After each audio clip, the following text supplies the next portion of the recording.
Assalamu alaikum wa rahmatullahi wa barakatuh. Alhamdulillah. Inshallah, we're starting the last 10 days of Ramadan. I know there's a slight difference. For some people, it's the 20th, 21st, and for other people, it's the 20th. But last night, for some, was the 19th, and for others, it was the 18th, right? No, 19th or 20th. Yeah, so tonight's 21st for most people. Alhamdulillah. I wanted to, again, bring this dua to the forefront after Bismillah ar-Rahman ar-Rahim wa salatu wa salamu ala Sayyidina Muhammad wa ala alihi wa sahbihi wa sallam tasliman kathira. Allahumma aftah alayna fatuhu al-arifin wa fiqna tawfiq al-salihin. Allahumma sahla alayna ma'rifataka ya arham ar-rahimin. Wa taqabbal minna innaka anta tawwab ar-rahim. This hadith which Imam Ahmad relates, I think it's an extremely important dua for a number of reasons. One, the Prophet ﷺ said in the riwayah that Imam Ahmad relates, is that anybody who hears it should learn it. So that in itself is justification enough to learn the dua. But it's also prefaced by a statement that the Prophet ﷺ said, whoever is suffering from depression should recite this, and if they recite it sincerely, then inshallah the depression will be removed. So this is an antidepressant dua, and I think there's a secret in that. It's a dua of asking Allah subhanahu wa ta'ala to make the Qur'an the spring of your heart, because the Qur'an will bring the heart back to life. Inna Allah yuhyi al-arda ba'da mawtiha. Allah brings the earth back to life after it's dead. And the Qur'an it has the bushra. I mean, one of the reasons why the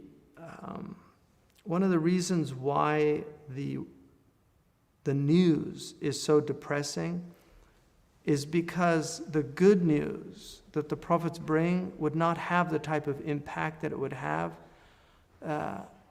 if everything was good news. If it was all good news, then what really is the bushra of the prophets? Their bushra is that this abode is a trial and tribulation for a short time. And then after that, for those who pass the test, it's bushra, it's a good news. And so for people that live in the light of that truth, the world is not going to bring them down in the way that it will bring down other people, because the world really is designed to break hearts. It's designed to wear people down. That's the nature of the abode. And if you accept that truth, then you'll really appreciate the good times that you have. You'll really be grateful for those times that Allah subhanahu wa ta'ala intersperses between the tribulations to keep you going. Because if it was all tribulation, people couldn't handle it.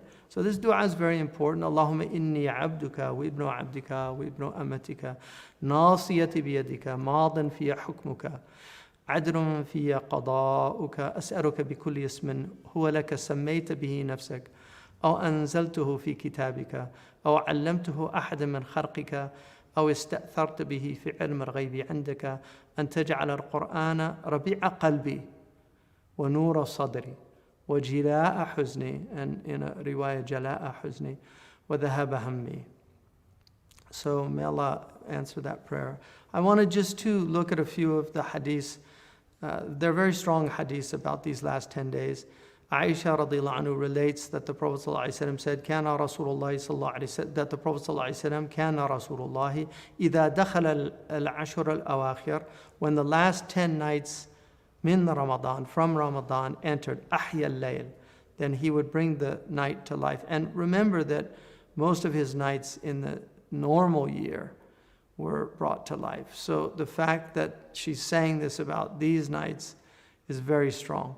وَأَيْقَظَ أَهْلَهُ, so he also woke his family up, because قُوَ أَنفُسُكُمْ وَأَهْلِيكُمْ نَارًا, save yourselves and your family. So we have an obligation also to wake our families up. وَجَدَّ وَشَدَّ الْمَأْزَارِ, and he was very, very serious during this time. وَشَدَّ الْمَأْزَارِ means he tightened up his loincloth. In other words, the izar, what they call lungi in India, which was one of the prophetic raiments. The Prophet ﷺ wore a lungi. So shadd al-ma'zar, he bound it up. So he was very serious during this time. I mean, that's obviously a kinaya for he wasn't with the women. So عن ابن عمر رضي الله عنهما أن رجالا من أصحاب النبي صلى الله عليه وسلم أروا ليلة القدر. So they were shown ليلة القدر في المنام. So they had a vision. This is a ru'ya, which is different from a dream. A vision is a true event that occurs. The Prophet ﷺ said it's 146 of prophecy. It's that aspect of prophecy that every human being, even a disbeliever, can have access to this. Like the Pharaoh who had a true dream. So, في السبع الأواخر, in the last 7 nights. So you're going to see 7 and 10.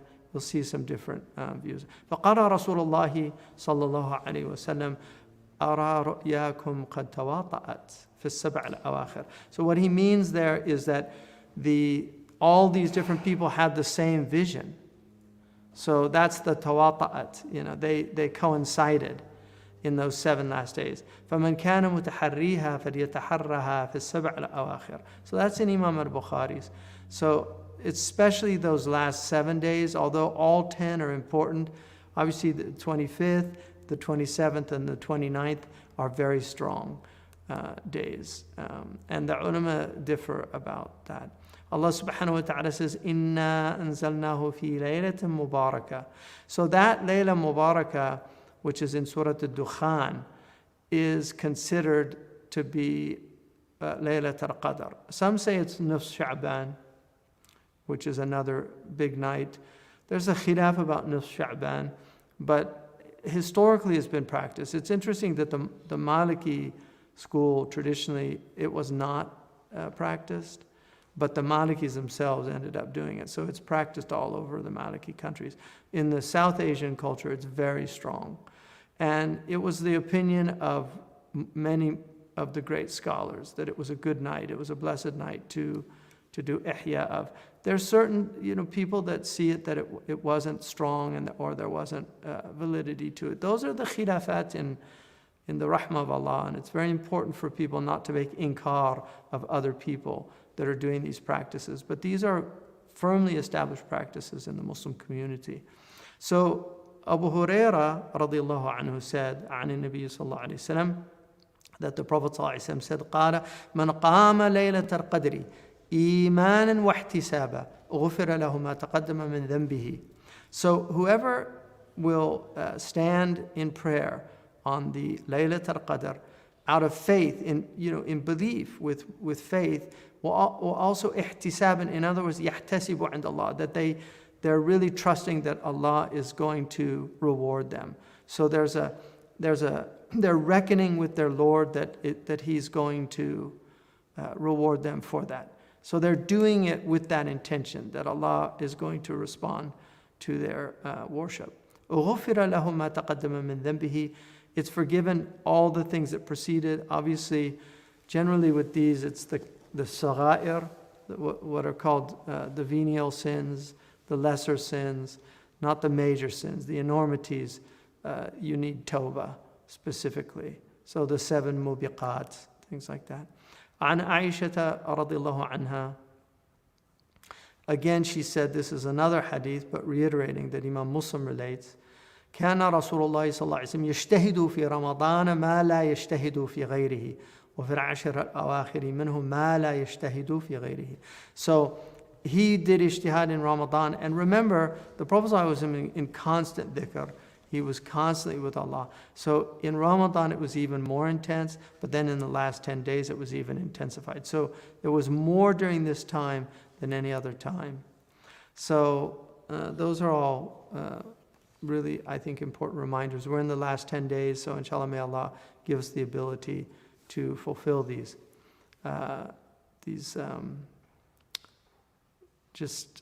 encouragements from our Prophet ﷺ. The Prophet did not make things that were not fard. He encouraged people. So these are really encouragements. This is all from the mandubat. There's nothing wajib here. But this, our Prophet ﷺ, if he's doing it, and his sins were forgiven, ما تأخر منه وما تقدم. Even though his sins are the hasanat of, we don't say his sins like he's ma'soom, but it's tark al-afdal li fadila.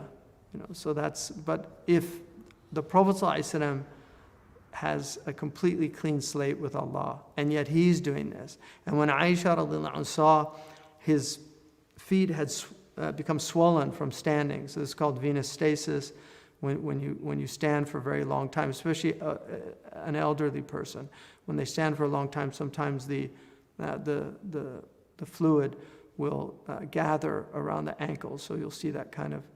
So she saw that, and she said to him, you don't have anything to worry about with your Lord. He said, أَوَلَمْ أَكُنْ عَبْدًا شَكُورًا. Shouldn't I be a grateful servant? And shakur is meaning constantly grateful. Shouldn't I be always grateful for what Allah has given me? So we go back to Surah Al-Baqarah, inshallah. This is such an important surah in our tradition. I mean, all of the Qur'an is important, but there are so many ahkam, there's so many rulings that come, there's so much knowledge in this single chapter. And the Prophet called them the Zahrawayan, the two Zahra, the Surah Al-Baqarah wa Ali Imran. And he actually said that they would defend, they would be shade for people in their graves. So, and he said to leave this is hasara, to take it as barakah, to leave it as hasara, to take it as a blessing, to leave it is remorse, and only really firmly rooted people are able to take on Al-Baqarah. So we were looking at the early ones. He's giving the analogy now of these people. So the hypocrites, it's if they're in darknesses, thunder and lightning, they put their fingers in their ears, and literally they did this literally. This is one of the proofs for majaz in the Qur'an, because they don't literally put their asabi', they put atraf al-asabi'. So some of them call that a hadf, majaz al-hadf, where it's just omitted. Like asar al-qarya, it's asar ahl al-qarya. So here it's atraf al-asabi' are in their ears, because you can't put the whole finger in the ear. So this is a figure of speech. But they used to do that when the Prophet ﷺ came in. When they came to Mecca, the hypocrites, when they heard the Qur'an, they would plug their ears so they didn't want to hear it. Even the kuffar, they would give people cotton when they would come into, and they'd say, "Oh, we have a big magician here. You don't want to hear him because he bewitches people." So. يكاد البرق يخطف أبصارهم. So خطفة البرق is literally the lightning strike. خطف يخطف is to strike. And so it seizes their light. كلما أضاء لهم مشوا فيه. Every time that their light is shed for them, they walk in it, and when it grows dark upon them, they stand still. And if God willed, God could remove their hearing and their seeing, for God has power over all things. And we did this. So now this is the first injunction in the Qur'an. This is the very first command in the Qur'an linearly. If you begin, not chronologically, because Iqra is the first command chronologically, but if you begin linearly, this is the very first command. And it's a command to all of humanity. Ya ayyuhan nas. This book is unique in that it was sent to all of humanity. And it was sent in a clear Arabic language. The Prophet ﷺ was given this book. It's not written by men. It was written down by men. But the book, unlike the Bible, unlike previous dispensations, this is a direct revelation, and it's the final in our understanding. This is our faith. This is the final book. Ya ayyuhan nas, O humanity, O people. Dr. Cleary is translating it, O people. O people. U'budu rabbakum. Serve your Lord. Worship your Lord. Serve your Lord. Alladhi khalaqakum. The one who created you. Walladhina min qabrikum. And those before you. La'allakum tattaqun.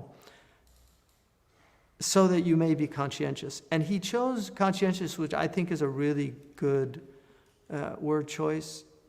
He was a master linguist and knew many, many languages, but he really understood the importance of going to the roots of languages. So here, conscientious, obviously it's a Latin word. Con usually means with, and then ciencia is knowledge with understanding. So you may act with understanding. It's very interesting that all of our world religions see ignorance as fundamentally the fundamental problem with human beings, is that they're ignorant. So the Buddhists say that the fundamental problem is ignorance. The Jews and the Christians have this understanding. The Muslims have this understanding. I mean, we call the time before Islam is called Jahiliyyah, the time of ignorance. Now, it's interesting that the word in Arabic for ignorance, jahl, has both the meaning zealous and the meaning of ignorant. So it's somebody who is easily excited. They get angry easily, because that is from a lack of knowledge about how the world works. So the fact that you're getting upset, the fact that you're getting frustrated is your spiritual immaturity. Because when you have knowledge of God, everything is from God, and so you have a completely different perspective of reality. It's just a very different perspective. So one of the early meanings of conscientious in English was to be scrupulous in one's moral behavior. And this is really what taqwa is. لَعْلَكُمْ تَتَّقُونَ. Waqaya is prevention. The Arabs say that a penny of prevention is better than a pound of cure, right?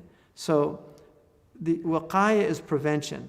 The muttaqi is the one that guards himself. He guards himself.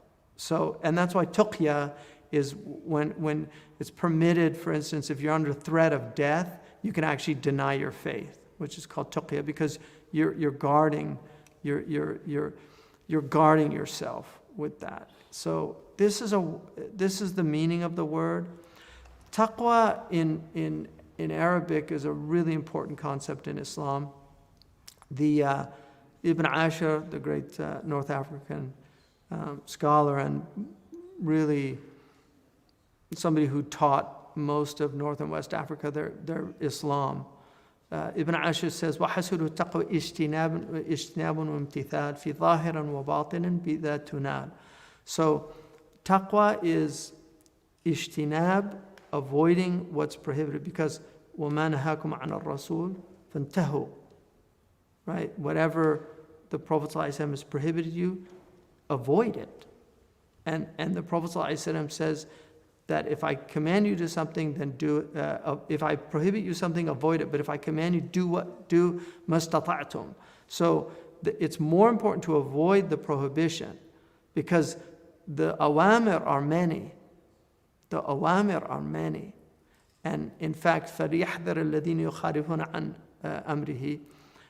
That Imam Malik radiallahu anhu, in his usul, he understood the amr there was for wujub, because if it was for the amr of the Prophet ﷺ, because the Prophet has awamir, he has commands that are recommended, or makruh, like telling you not to do something.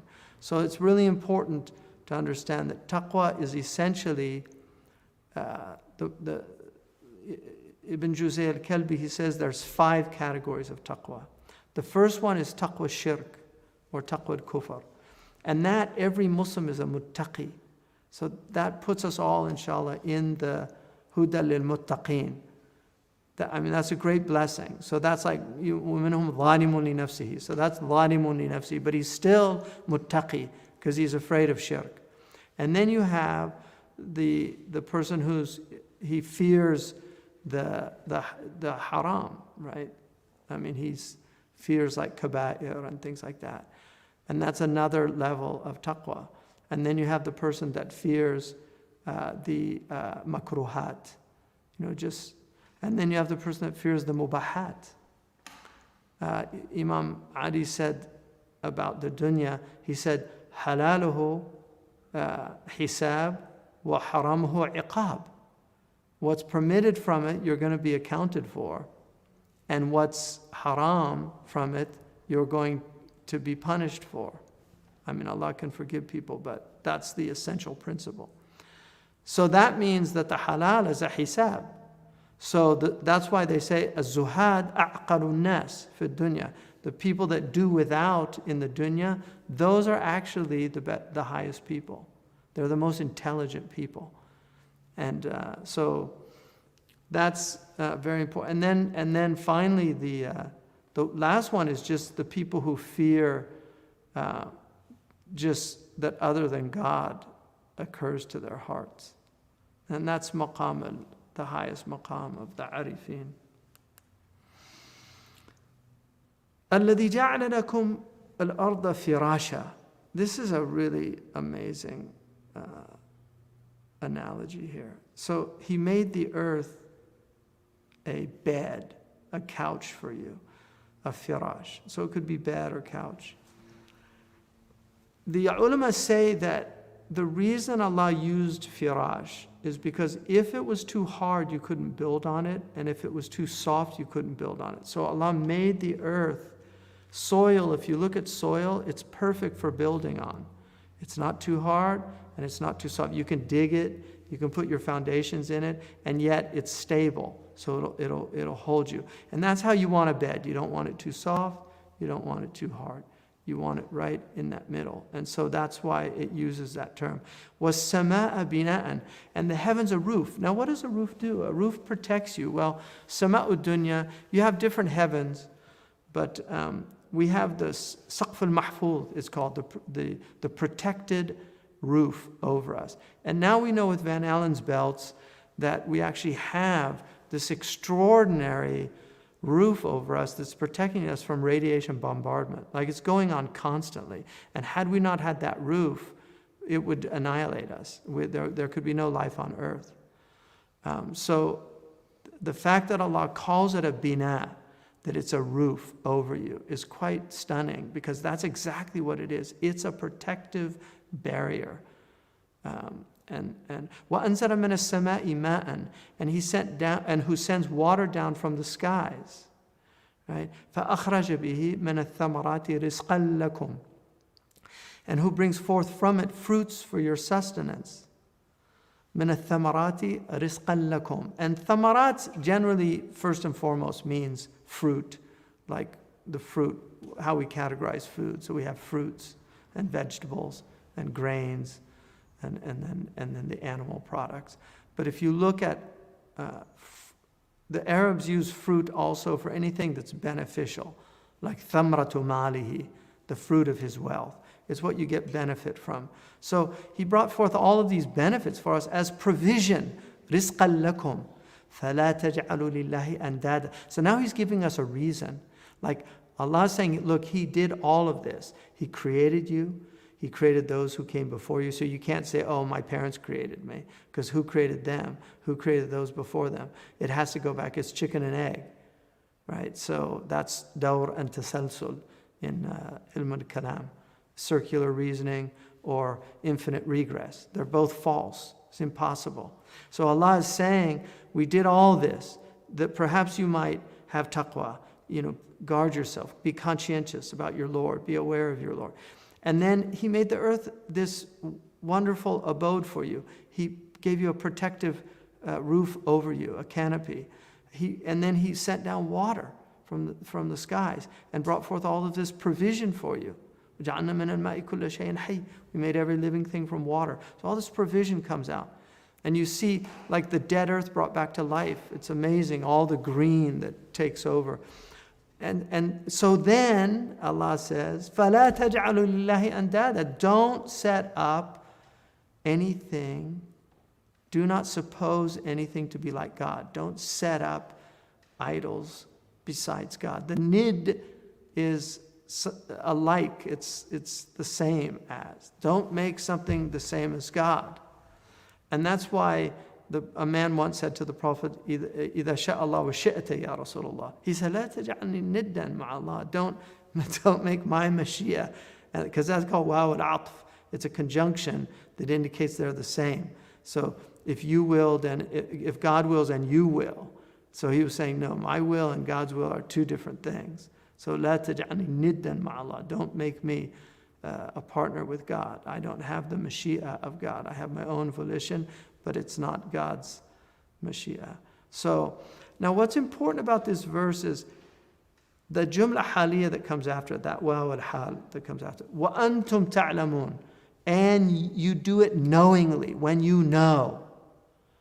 And this is why our tradition, and there's a lot of khilaf about these issues, but I'm inshallah giving you the normative, most common belief that the Prophet told us we should be with the majority of people. Kun ma'suad al-'azam, be with the vast majority of believers.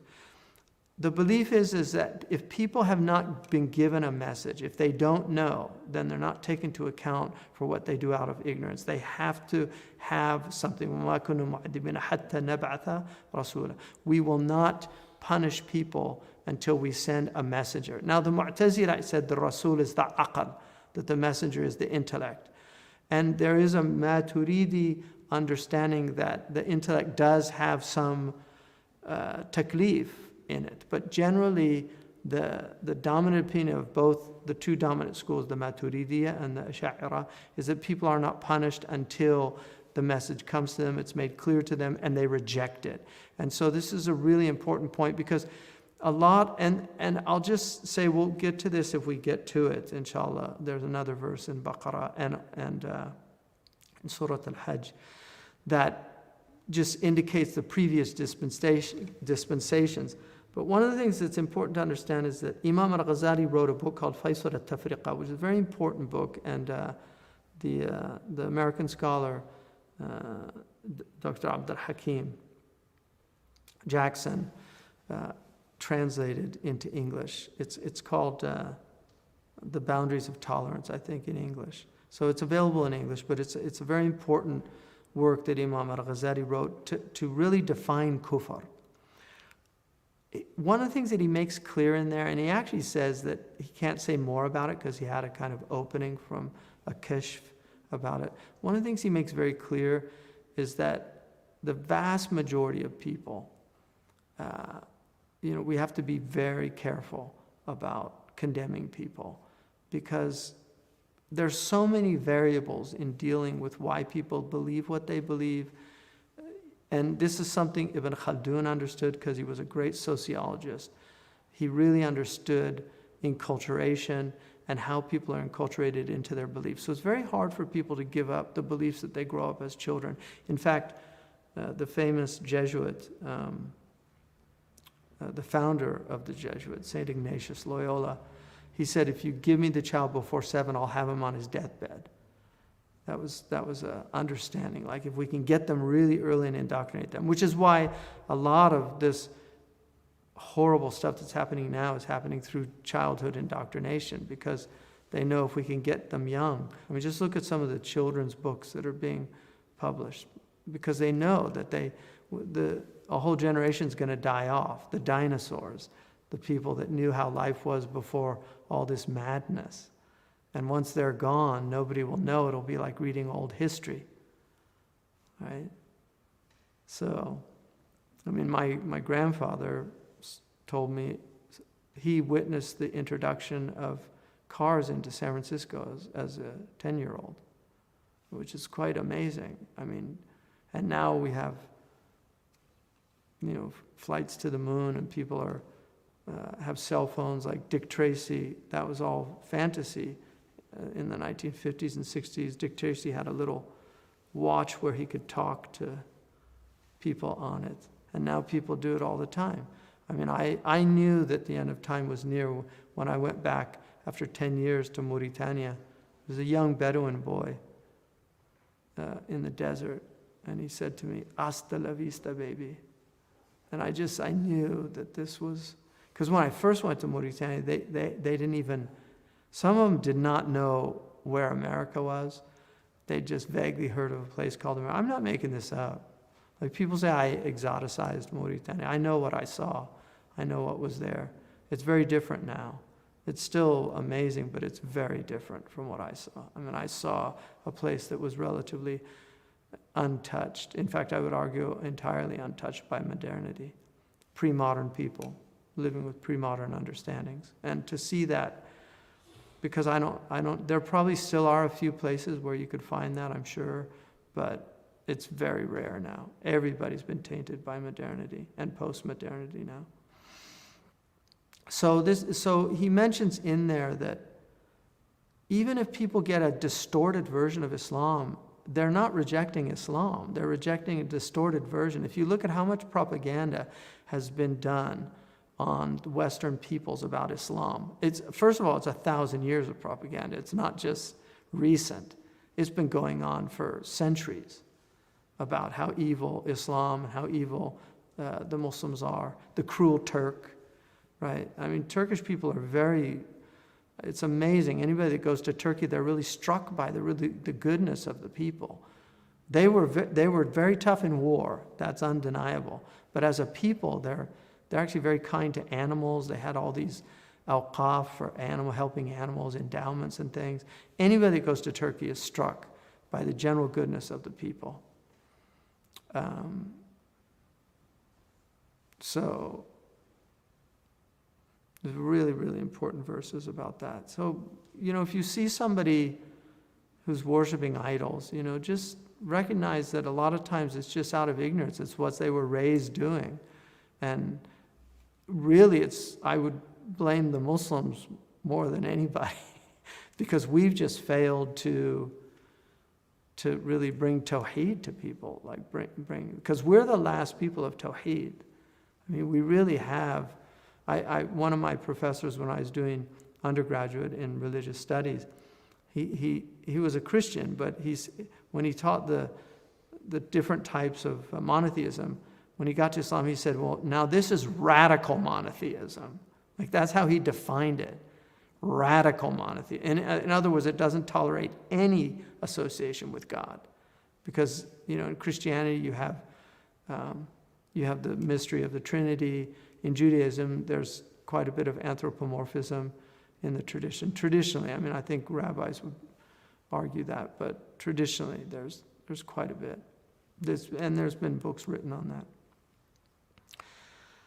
Now, this is like a real question. كيف تكفرون بالله? Like, how can you deny God? There really should be an exclamation point there.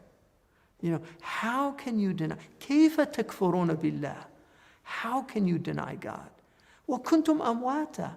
You were dead. In other words, you were la shay. You were nothing. Like, فَأَحْيَاكُمْ. Like He brought you to life. God gave you life. ثُمَّ يُمِيتُكُمْ. And then He will cause you to die. He will then kill you. ثُمَّ يُحْيِيكُمْ. And then bring you to life. ثُمَّ إِلَيْهِ تُرْجَعُونَ. Then you'll be returned to God. So that's it's so clear. There's no commentary needed. No commentary needed. واضح مبين.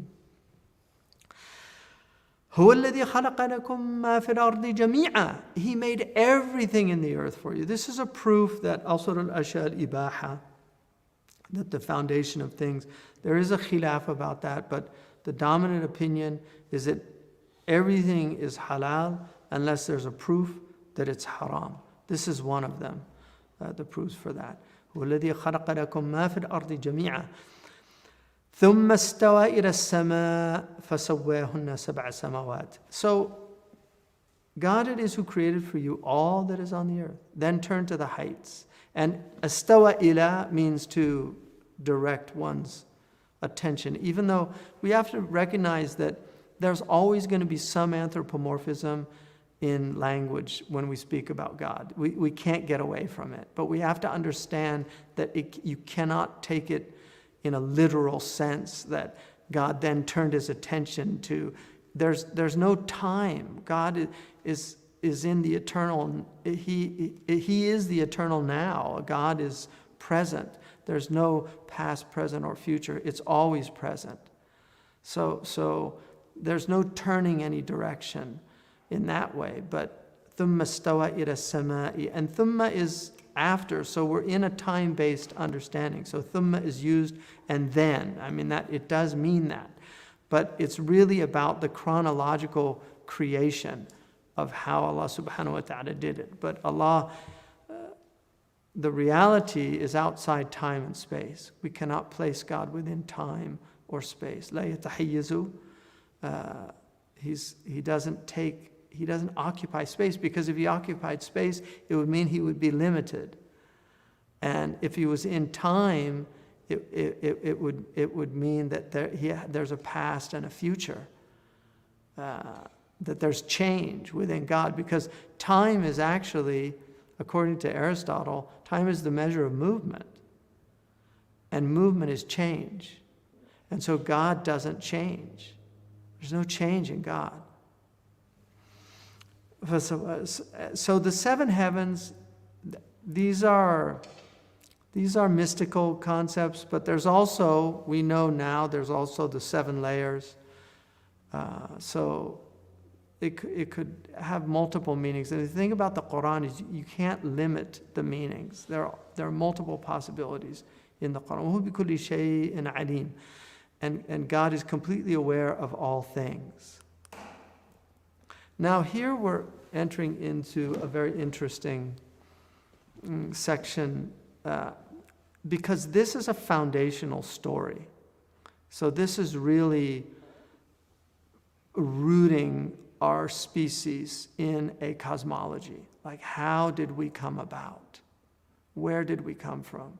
And what are we doing here? So these are the big questions. In philosophy, they say there's 5 big questions: the ontological, the cosmological, the the ontological, cosmological, epistemological, soteriological, and the eschatological. So those are really big words for basically saying, what is this?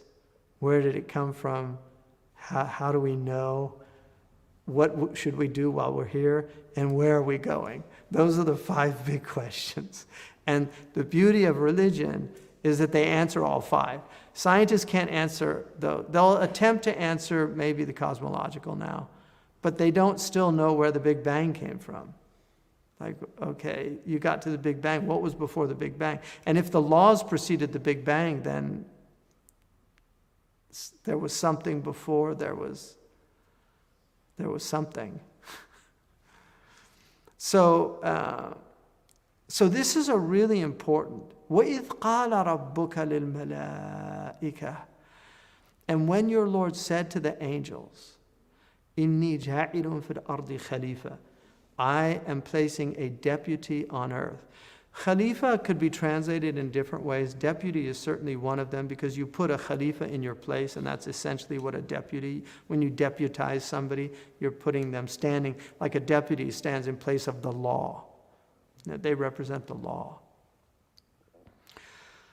It can mean steward, it can mean also a successor, and it can mean also, sometimes translated as vicegerent and vice-regent.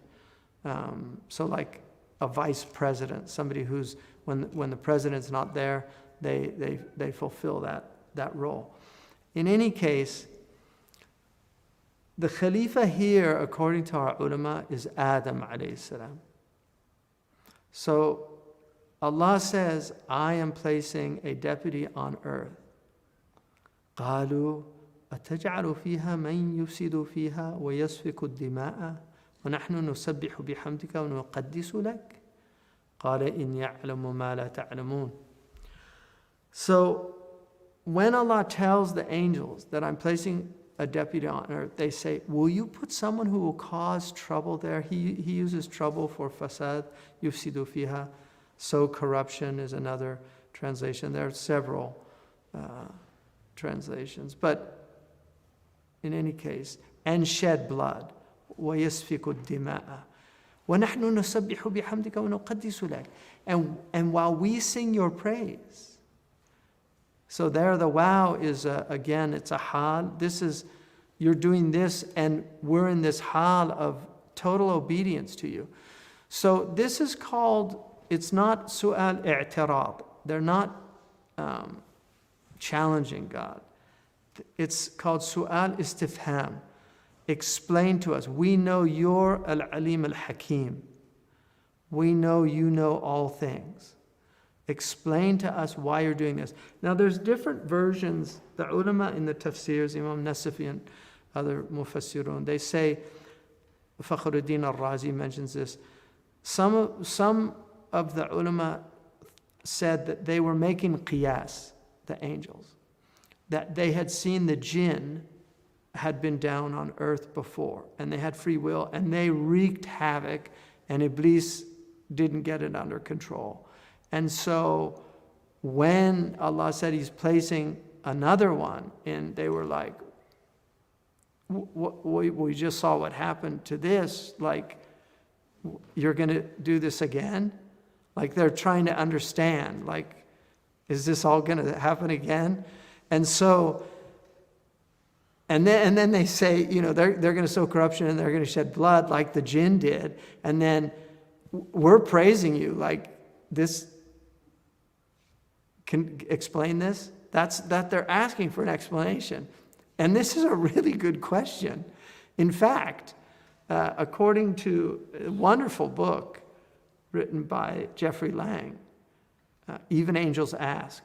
I mean, it's a beautiful book, but one of the things that he was an atheist. It's actually one of the best conversion stories that I know of, because he was an atheist. And when he read he had these Arabs in his class. He was a mathematician. He was teaching the Arabs, give them the Qur'an, and he was just thought this mythology. He was completely just uninterested. So anyway, he decided to read, he said he got to this, like it's right at the outset of the book. And he was like, no, this is my question.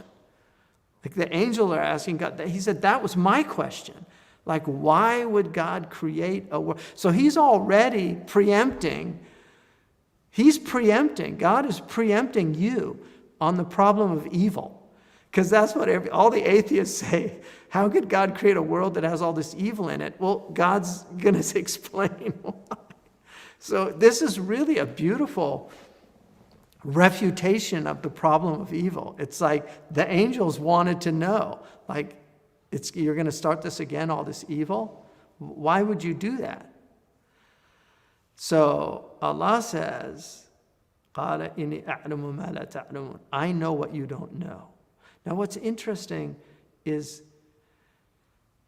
look now, the very first usage of أَعْلَمُ here, مَا لَا تَعْلَمُونَ. That's the very first usage that Allah is setting up in these coming ayahs. It's quite stunning how many times the word, the ilm, is used here. And yet it begins, I know and you don't know. And that is the equation. That's it. God knows and everybody else doesn't know other than what God has taught them. And so there's a humility that we're being called to in this. قَالَ إِنِّي أَعْلَمُ مَا لَا تَعْلَمُونَ.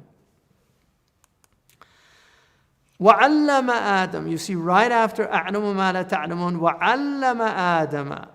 God taught Adam. وَعَلَّمَ آدَمَ. And allama is a beautiful word. Alima in Arabic means to know, but allama means to put an imprint, and it actually means to imprint in clay. So in cuneiform, the original writing, they were literally imprinting it into clay. And so the alama is a sign that you put into the clay, those cuneiforms. So those are the alamat. And so allama adama is to imprint, give us this knowledge. And this is why we have the potentiality for knowledge in human beings is what's there. Allah has put that in us. The potentiality is there. And it's going to be displayed by Adam. Allama Adam al-asma'a kullaha. So Adam was taught. Now Adam in Arabic, Adam, adim al-ard. Some say it's from adim al-ard. Some say it's from udmat al-ard. Adim al-ard, adim shay is, in Arabic, adim shay is ظاهره. ظاهر كل شيء أديمه. ظاهر كل شيء أديمه. So it's that he's created, unlike the jinn, who are hidden creatures, Adam and his offspring are manifest. The other one is udmat al-ard. that he's created from topsoil. And it's also, udma is sumra, so it's a dark tawny color. So he was created from all the soil. But if you look on the soil, the vast majority of soil is dark and tawny, which is the majority of people on the planet. The outliers are extremely dark and extremely light. So those are the outliers. So there is soil that's white and there's soil that's pitch black. But the majority of people are somewhere in that spectrum of sumra. And so that's why Adam alayhi salam, he had all the recessive genes for white and for extremely dark, but he was of that dark tawny. So it's more the middle types of people on the earth that have these. It's a dark color. He was not white and he wasn't extremely. Although Hawa in Arabic tends to mean very dark. So I mean, we do know with genetics that lighter skin is recessive. And so we know that the first people were dark. How dark, and that's all. We'll know Yawm al-Qiyamah, inshallah, when we see our father and our mother, inshallah. So Allah, and Ibn Abbas said even the name of Qas'a and the Mighrafa. So even the Qas'a and the Mighrafa were taught to Adam. Qas'a is the wooden bowl, and the Mighrafa is the ladle that you take out of the bowl. So he was taught all the names. Now, what is this ability? And this is where Fakhruddin al-Razi, to me, is really one of the most interesting. Of all the Mufassirun, he had the most profoundly philosophical mind. And he's been criticized for that because he did. But all the scholars have really marveled at Mafatih al-Ghaib, his tafsir. But one of the things that he says, and this is extremely important to me because it really understands what we're here to do. He said that the ability that Adam had was to see the universal in the particular of things. What enables us to name is to see the one in the many. And that's what universus means. So one out of many. Like diversity, you have a lot. Diversity. University is one out of many. And so the universal is the one from which all the others, the particulars, are understood through. It's the universal. So that ability to make one is central to the human condition. And that's why we're called muwahidun. Muwahid literally means to make one. And that's why Tawheed is making God one. God is already one. So what does it mean to have Tawheed? It means you are understanding God's oneness. You, in your own mind, are understanding the oneness of God. And that's what Tawheed is. So Tawheed is used constantly. The only reason we can communicate is because of the Tawheedic ability of the human mind, the ability to see one in many. That's the only reason humans can communicate. And that's why if you say camel, why do we call a Bactrian camel and a dromedary? Why do we call them both camels? If you look at them, the Bactrian has two humps. It's got that Tina Turner hairstyle. And then you have the dromedary has one hump. Like, how is that possible? How is that possible? Because you are seeing the universal essence of that thing. You're seeing the one in the many. And that's why you can look at a Chihuahua and you can look at a Great Dane and you can see the dogginess of those two things. You can see the universal in the many differentiations of God's creation. You can say that's a flower because you know what a flower is. You can say that's a tree because you know what a tree is. Now, nominalists argue that that's just a trick of the mind. This is kind of the Kantian category, that the mind is simply playing a trick on you by that these aren't the same. And that's nominalism that's a radical nominalism where there's nothing, there's no universals, they don't even have a mental existence. It's if you get into Islamic tradition, you'll find that there were some differences. Is there a mental existence, and is there actually what are called the a'yan thabita, which some of our scholars argue, that there were actually these original source forms that were shown to Adam. And that's where we get our knowledge from those original source forms. And so this is a really, really powerful and important section for understanding our tradition. علم آدم الأسماء كلها ثم عرضهم, and the hum there, some of the ulama say it's because that's ضمير للعاقل, it's hum is a pronoun for rational beings.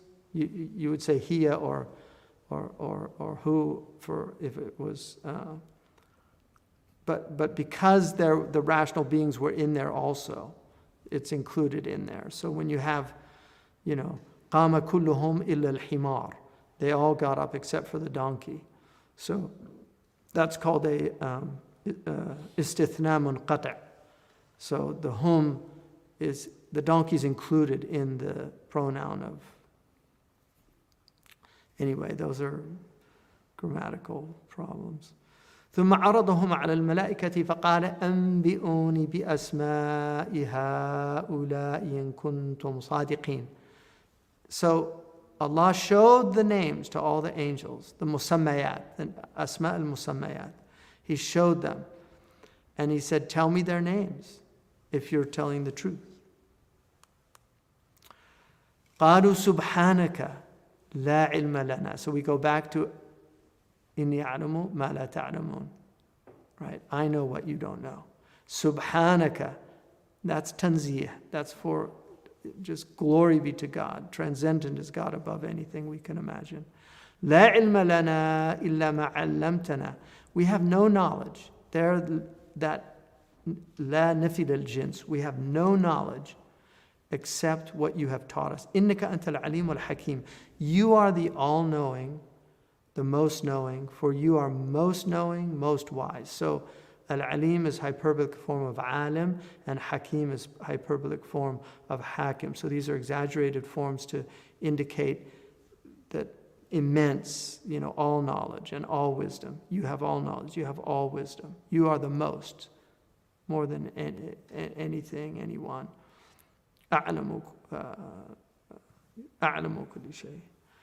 So this is them admitting, but look at all the أعلم لا علم أعلم ما لا تعلمون علم آدم, and then the imbat, which is a type of transmitting knowledge. أنبئوني, let me hear you transmit the knowledge, and then sidq, which is in kuntum sadiqin, because real knowledge is truthful. And so, if you have knowledge, then you're truthful. If you're speaking knowledge, because knowledge corresponds with reality. Knowledge is not false. Knowledge is true. Subhanaka la ilma lana illa ma 'allamtana innaka antal alim. And then hikmah, what's the purpose of knowledge? Is wisdom. So look at all of that just in those few ayahs. It's really quite stunning just how much is there. قال يا آدم. And then he said, قال يا آدم أنبئهم بأسمائهم. Adam, tell them their names. فلما أنبأهم بأسمائهم قال ألم أقل لكم إني أعلم غيب السماوات والأرض. And then when he told them their names, God said, did I not tell you? I know the mysteries of the heavens and the earth. I know the unseen. I know. وأعلم. And again, I know. Look at that. أعلم أعلم أعلم. I know ما تبدون وما كنتم تكتمون. I know what you disclose and what you've been concealing. In other words, I know that they're going to sow corruption. I know they're going to shed blood. I know, but I also know what you've been concealing about them. That there's going to be anbiya from them. There's going to be awliya from them. There's going to be ulama. There's going to be righteous. There's going to be salihun. They're going to do good. And they'll do it, unlike you, purely out of free will. Because you do it because I have programmed you to do it. You can't disobey me. They have the ability to disobey me. And yes, many of them will, but many of them won't. So it's really just stunning. وَإِذْ قُلْنَا لِلْمَلَائِكَةِ Now, okay, as a tawbah for your bad opinion, as a tawbah for your bad opinion, show them respect. In Asian cultures, they bow to show respect. You bow to your master, like the sensei. And so in the sujood here is bowing, according to most of our scholars. So they actually were told to bow, to do like a bow of respect for Adam. وَإِذْ قُلْنَا لِلْمَلَائِكَةِ اسْجُدُوا لِآدَمَ فَسَجَدُوا إِلَّا إِبْلِيسَ. So they all bowed down. And he's right to translate it bow, because you could say prostrate, but bow is the correct translation, I think. Illa Iblis. So here again, this is called istithna munqata'. So this is how the grammarians would interpret that. فَسَجِدُوا illa Iblis. Like I said, they all got up except for the donkey. So you can have something outside of.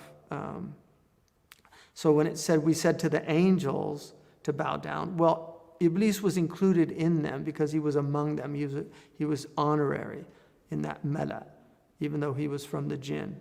Kana min al-jinni. The Qur'an says that he was from the jinn.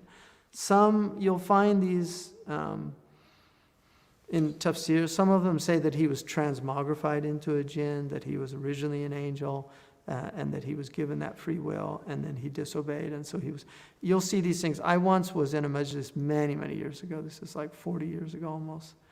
And it was the majlis of Sheikh Muhammad Ali al-Maliki, and Sheikh Muhammad al-Sabuni, the mufassir, was in the majlis.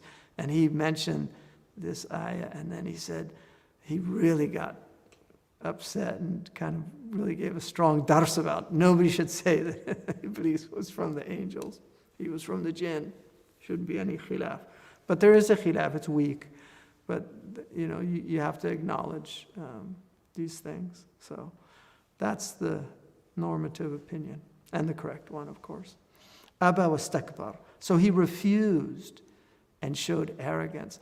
Istakbar is, the beauty of Arabic, the alif sin ta is used in Arabic. It can be used for to seek something out.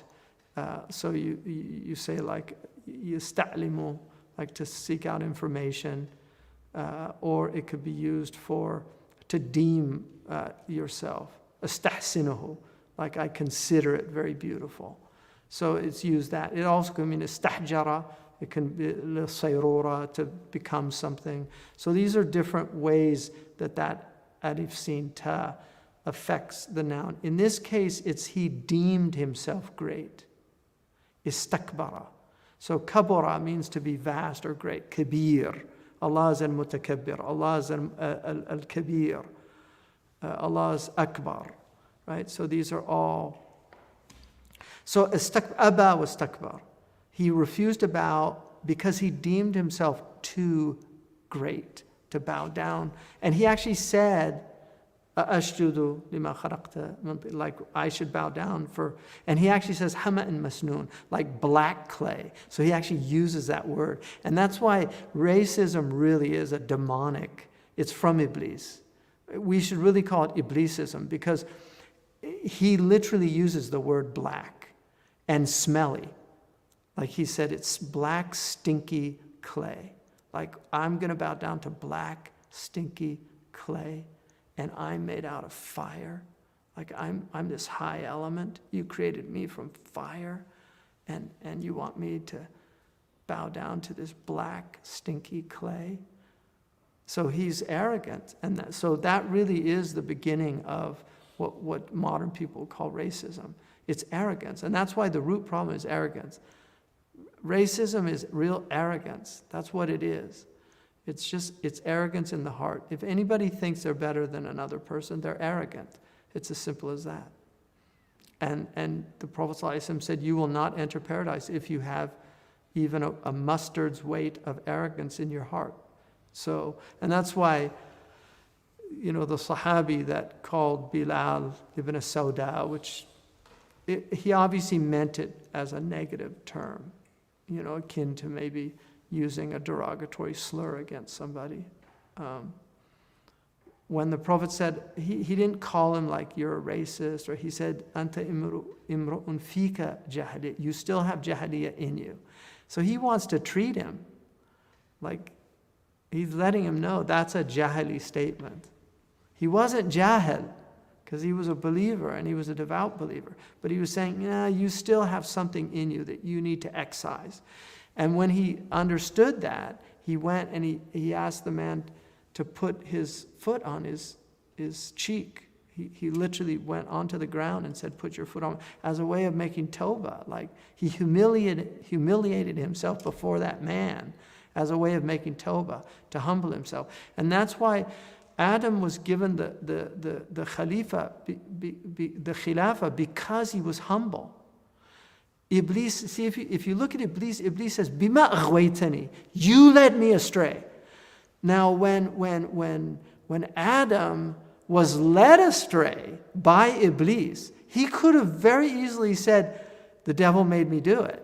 And a lot of people take that route. The devil made me do it. So he could have said that, but he didn't. He said, I oppressed myself. We oppressed ourselves. We did it. He took responsibility. And that's the person that can be in charge. The one who's willing to say the buck stops here. The one who's willing to say, I'm responsible. Not to put the blame on somebody else.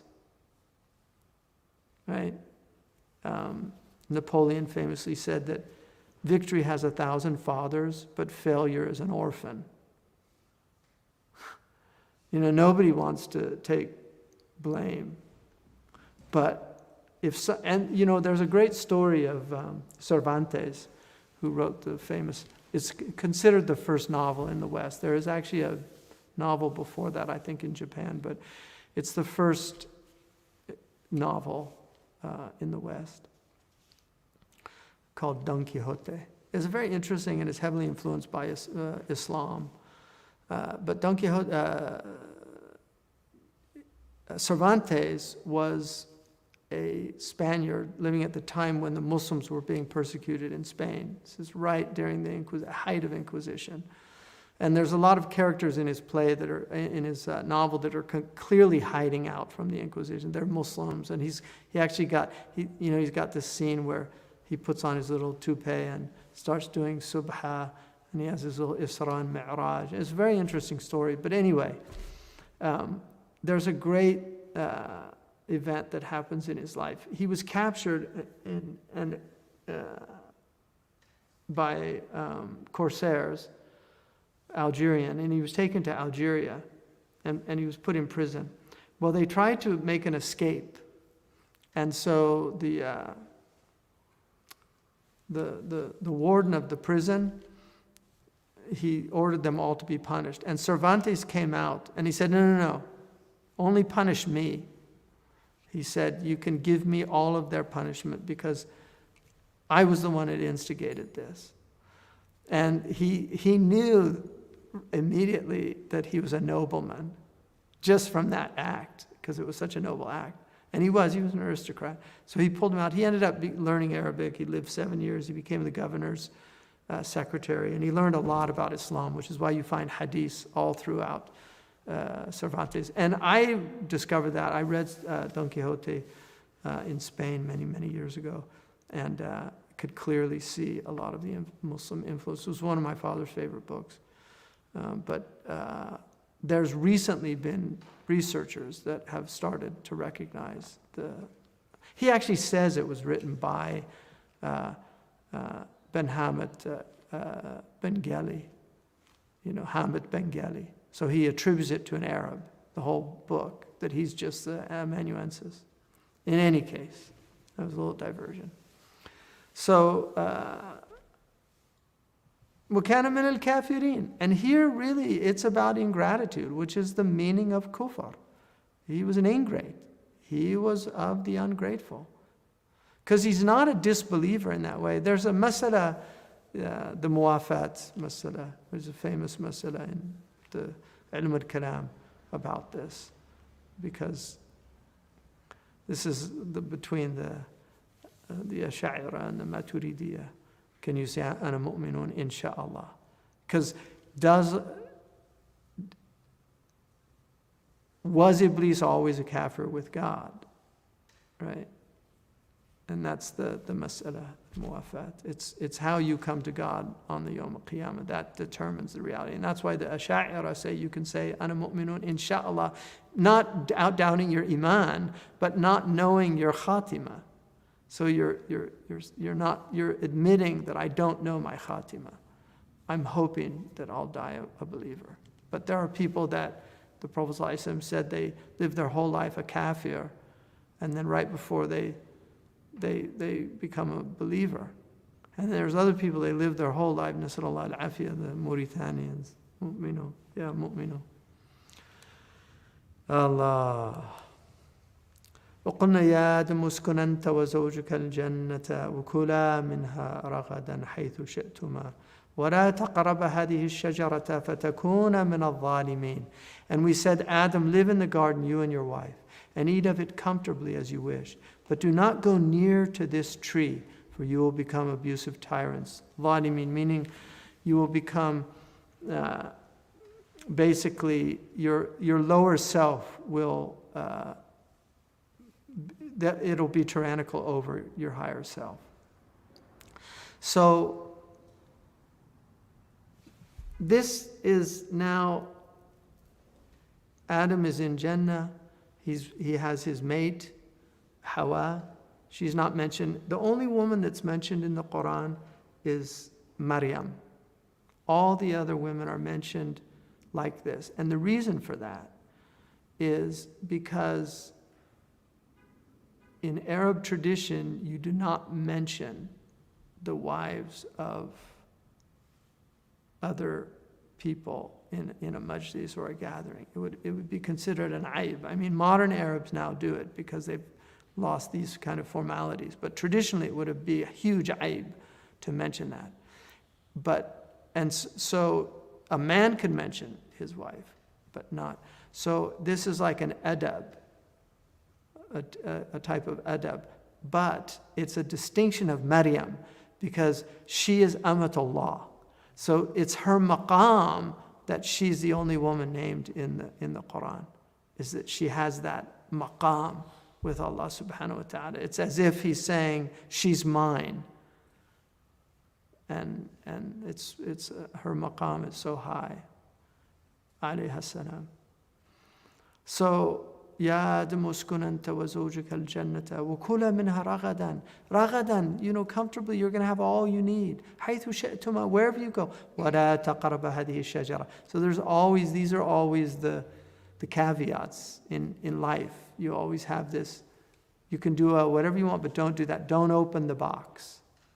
It's like there was Shurayh had his wife who he loved, Zainab, and he was, the adhan had gone off. There was a scorpion in the room, and so he put a bowl on it. And he was going to deal with it afterwards because the adhan went off, and he just said, "Zainab, la tarfa' al-tasa." Don't lift the bowl.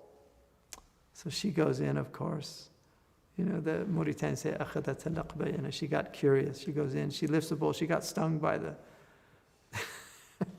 So Shurayh comes back. He sees his poor wife. She's got stung by the scorpion, and he looks at her and he says, رَأَيْتُ رِجَالِ يَضْرِبُونَ نِسَاءَهُمْ فَشُلَّتْ يَمِينِي يَوْمَ أَضْرِبُ زَيْنَبَ.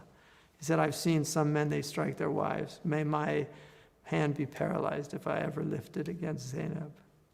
Because she was a good woman. A beautiful story. So, but that's the thing. The temptation is always there. Now, there's a difference of opinion because we know the prophets cannot disobey. They don't disobey openly. Some of the ulama say that the alif lam there is for ahad. In other words, it was specifically that he thought that it was specifically that tree, but not the fruit. Whereas it was actually for the istighraq. It was for all those types of trees. So some of them say that. There's different opinions about this. Some say the nahi was tanzih, that it was makruh. It wasn't a nahi tahrim. So you're going to get different opinions of trying to get out of this problem. Allah Ta'ala a'lam, Allah knows best. But what is the tree? Now in the Christian tradition, they always use the apple, even though the apple's not mentioned in the Bible. In our tradition, the majority said it was wheat. And in fact, Imam Nasafi says that some of them say, كيف لا يعصي الإنسان ربه لما قوته من شجرة العصيان. Like, how could man not disobey his Lord when his main staple is from the tree of disobedience? Because we're eating wheat. Some say it's the karma, which I was thinking it's interesting if Indian, if that word's from karma, because they use that word karma, like the vine. Like, is that where all the karma began? Was from the karma. Allahu alam. So anyway, those are those funny, like phony etymologies that people find. So he was told, لا تقرب هذه الشجرة فتكون من الظالمين. You'll oppress yourselves. فأزلهم الشيطان عنها فأخرجهما مما كان فيه. But then the obsessor, he uses that term because waswasa is a type obsessive compulsive thoughts that Iblis uses. He gets people to use these terms. So made them both slip and fall from there. And azalla means, zalla is to slip, and then obviously it can cause a fall. Anha فأخرجهما, and dislodge them مما كان فيه. Because he convinced them, ألا أدلكم على شجرة الخلد وملك لا يبلى. He tells them in another ayah, another chapter, he tells them, can I tell you this tree of eternity and a dominion that never ends? So he tricks them, and they eat from the tree. The Qur'an doesn't put the onus on the woman. You find that in the Bible. Allah Ta'ala a'lam. I mean, it just clearly says they both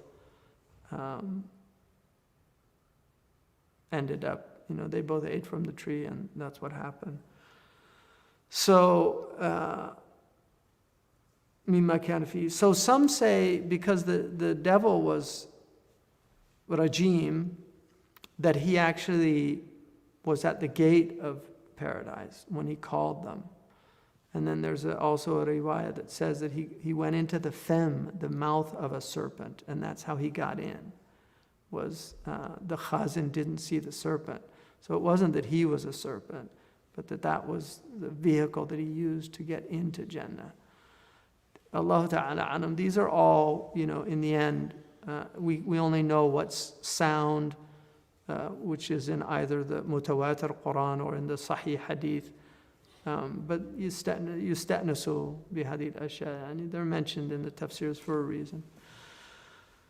مما كان فيه وقلنا اهبطوا. So hubult is nuzul, go down, descend. Let you all descend. بعضكم لبعض عدو. So some of you, this is a hal, it's a description of our state. So go down. Now you're in the world of, you were in paradise. Now you're in the world of free will and appetites. And so this is tabaghi wa ta'adi. This is the ba'dukum li ba'din adu. That means, some of them say it means the humans fighting one another, and then Iblis also, and others say it's Iblis is our enemy and he's really the source of all the problems.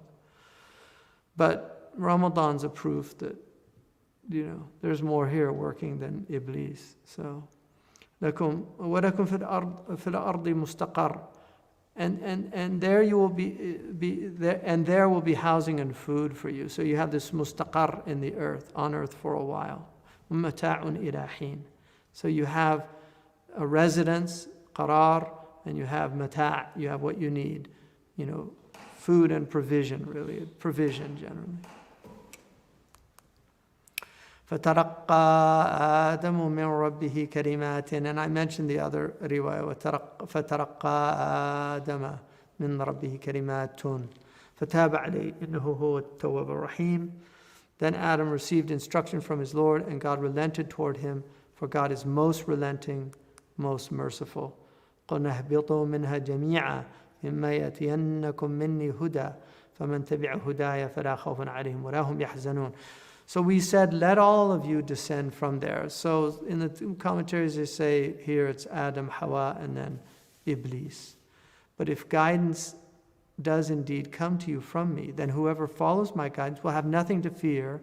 In other words, you won't fear the future, and you won't have sorrow for the past. So that's why khawf and huzn are used often in the Qur'an and the Hadith, because one is fear of makruh in the future, some harm, and the other is huzn of what's past. وَالَّذِينَ كَفَرُوا وَكَذَّبُوا بِآيَاتِنَا أُولَٰئِكَ أَصْحَابُ النَّارِ هُمْ فِيهَا خَالِدُونَ. And as for those who ungratefully repudiate our signs, and that's a beautiful translation of kafaru, because it's getting both meanings, ungratefully repudiate. He's really getting both meanings of ingratitude, but also repudiation, the fact that you're rejecting.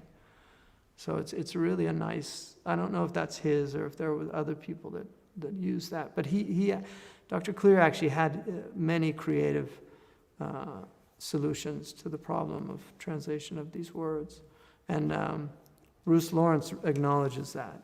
And so does Khalid Blankenship. Khalid Blankenship actually thought that he said it could potentially become an important translation. Like he recognized that there were some really interesting aspects to it. وَكَذَّبُوا بِآيَاتِنَا أُولَٰئِكَ أَصْحَابُ النَّارِ هُمْ فِيهَا خَالِدُونَ. And accuse them of falsity, and they are the company of the fire. أَصْحَابُ النَّارِ, companions of the fire, company of the fire. They are the ones who will stay in هُمْ فِيهَا خَالِدُونَ. How much time? Oh, okay. Just before I end, I just want to say, please support the college. We have lots of plans, but we can't implement the plans without your help. We're really almost done with just a phenomenal studio. So we're going to be able to be providing you world-class, inshallah, bidnillah. That's our hope anyway. No claims. But really, we're going to aspire to really producing world-class materials for online learning, different subjects, provide interviews, have doing lots of plans for that. The college is growing. We need your help to grow further. This has been a labor of love for a lot of people. I know we've had an immense amount of support out there, but we really need continued support. I know it's difficult times for a lot of people also, but it's in difficult times that it's good to do what you can. It's always good to do what you can, because Allah is our Lord in difficult times and in easy times. وَإِنَّ مَعَ الْعُسْرِ يُسْرًا. إِنَّ مَعَ الْعُسْرِ يُسْرًا. And with hardship comes ease. Occurs on one night. How can we understand this in light of the fact that people begin fasting on different days? Well, stay up for all 10. I mean, that's the lesson in that. Because it definitely is one night. I mean, obviously Allah can do whatever He wants. He can give you the reward for your niyyah. That's up to God to do that. I don't know. But Laylatul Qadr is one night in the last 10 nights. It could be any of the 10 nights, but traditionally it was because of the hadith to look for it in the odd nights. Tonight is an odd night for some of us, and it's an even night for others. I would say that's all the more reason to just try to benefit from all the last 10 nights. Why is polytheism an unforgivable sin in Islam? That's a good question. I think what's important to remember again, that the who Allah forgives and who He doesn't is entirely up to Allah subhanahu wa ta'ala. And Allah does say that لا يغفر أن يشرك به, like He does not forgive that He is associated with. And like I said earlier, it's clearly stated, لا تجعلوا لله أندادا وأنتم تعلمون. So it's a very arrogant thing to associate with your Lord who's given you everything. In terms of Allah being infinitely merciful, it's a problem in Kalam, and you do see different attempts at solving this. Ibn Taymiyyah, and there's people that argue that he didn't say this, but it's very clear that he did argue for what's called fana'un nar, that the fire eventually is extinguished. Ibn Arabi's solution to it was that eventually the fire actually, they become nariyun, like they're just people of the fire. And so they still have the adhab, but it's like a masochistic. There's people, and it's very interesting that we have these people on earth that enjoy being punished. I mean, that's a very interesting phenomenon. Like people pay people to whip them, or do these funny things. So, and then, and then also there are hadiths in al-Bukhari about that Allah continues to take people out of the fire as long as they had even a mustard weight of iman in them. So we don't know. I believe in the Qur'an. I believe whatever Allah said. I don't have any problems with whatever Allah wants to do because it's His world. He created it. Imam Ali said, "Oh Allah, you are the way I love, so make me the way you love." And I think one of the things that there's a kind of arrogance that we kind of assume that God should be a certain way, or like we don't like things about God.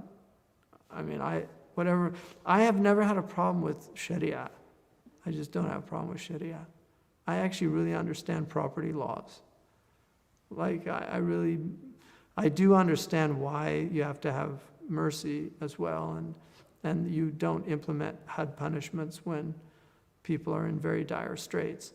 But I think if some of the Sharia laws were applied, you'd see behavior really get a lot better pretty quickly. There's a reason, because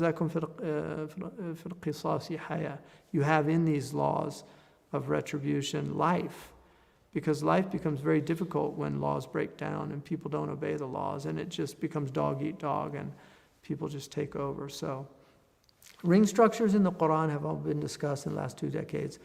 Were they discussed classically? Not that I know of. There's some interesting studies, and ring structures, you find ring structures in a lot of ancient literature, so it's not unique to the Qur'an. Although the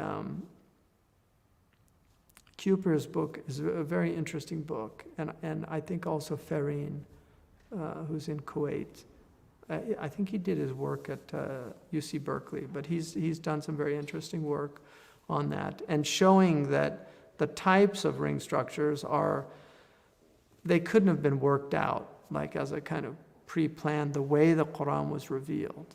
You couldn't have put it together like that. So there are some very interesting things. I don't know enough about it to have an opinion, though. Any other questions?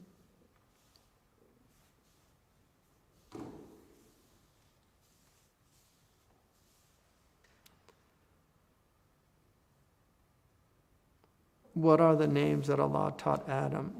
The Prophet Adam. Well, I mentioned what Ibn Abbas said. He said it was all the names, which there's a khilaf amongst our ulama, but I think it's an argument, allama Adam al-asma'a, that he taught that language is tawqifiyya.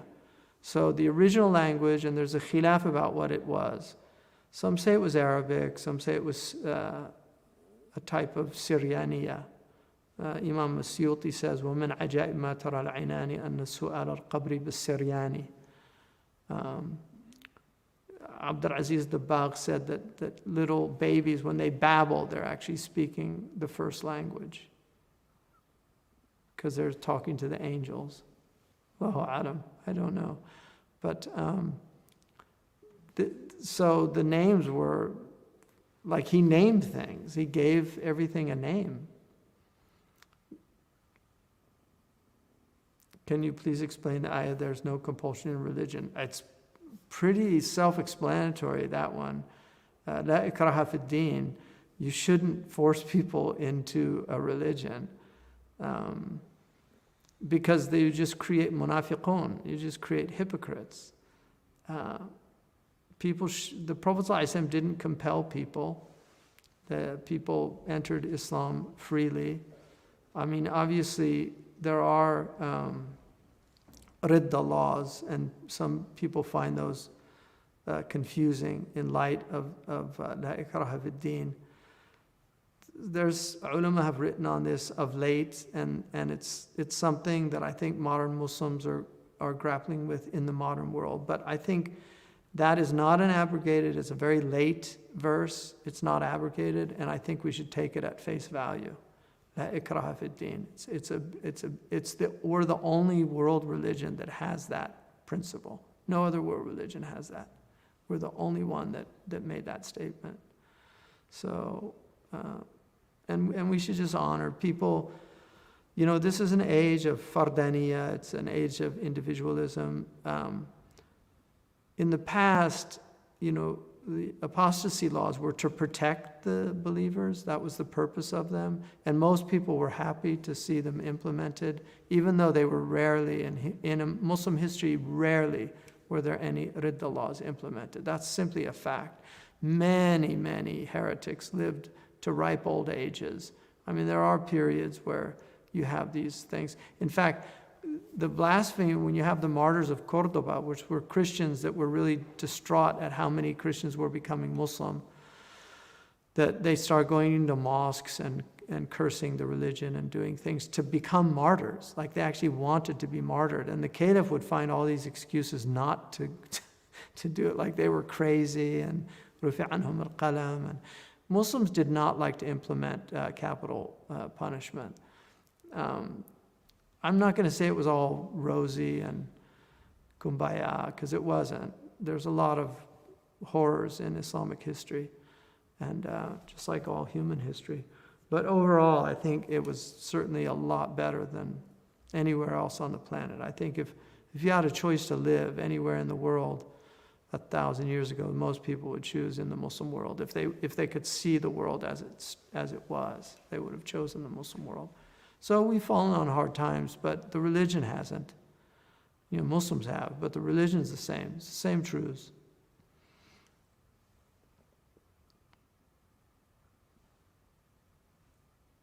That's it. سبحانك اللهم وبحمدك أشهد أن لا إله إلا أنت أستغفرك وأتوب إليك والعصر إن الإنسان لفي خسر إلا الذين آمنوا وعملوا الصالحات وتواصوا بالحق وتواصوا بالصبر. I hope you, inshallah, will sign up for the 12,000 strong. We've had a really good response to that in the last few months, and I really appreciate that. And the whole college, on behalf of the whole college, just really thank all of you for your support. But I do hope that you'll think about giving a donation in these last 10 days to Zaytuna, even if you've already given one, maybe just a small one for the reward of doing that, something extra. Jazakumullah khairan, wassalamu alaikum wa rahmatullahi wa barakatuh.